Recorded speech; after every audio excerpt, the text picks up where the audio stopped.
ఓడిపోతేనేమో సడన్గా ఓట్ చోరీ అంటారు. వాళ్ళు గెలిచినప్పుడేమో ఓట్ చోరీలు కనిపించవు వాళ్ళకి. గత ప్రభుత్వంలో కూడా చూసాం. 2019లో వాళ్ళు గెలిచినప్పుడు మేము ఎక్కడా మాట అనలా. ప్రజలు తీర్పు ఇచ్చారు, దాన్ని గౌరవించాం. 2024లో 151 సీట్లు కూటమి ప్రభుత్వానికి ఇచ్చి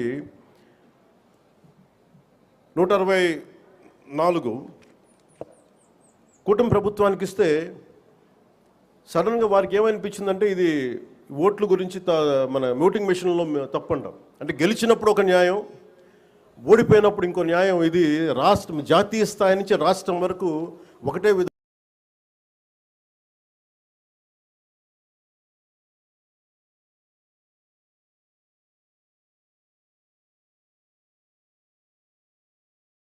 దేశాలన్నిటికీ కూడా అంతర్గతంగా అస్థిరత సృష్టించడం వాడి విధానం.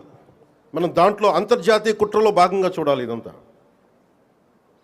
ఎప్పుడైతే భారతదేశం అంతర్గతంగా బలహీనపడద్దో, ఒక కోటని దెబ్బ కొట్టాలంటే బయటోడు కొట్టడం కంటే కూడా లోపల ఉన్నోడు తలుపు తీస్తే వచ్చే నష్టం ఎక్కువ.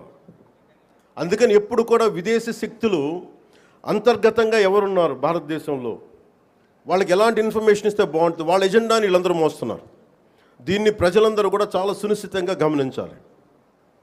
ఇది ఏమైపోతుంటే ఒక్కసారి వాళ్ళని లోపలికి రానిచ్చామా, మీరు 2019, 2024 చూశారు.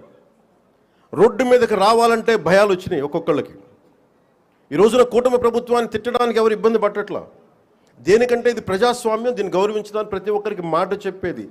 మీరు ఒక బాధ్యతగా మాట్లాడాలి, సద్విమర్శను సంపూర్ణంగా స్వీకరించే పరిస్థితులు ఉన్నాయి.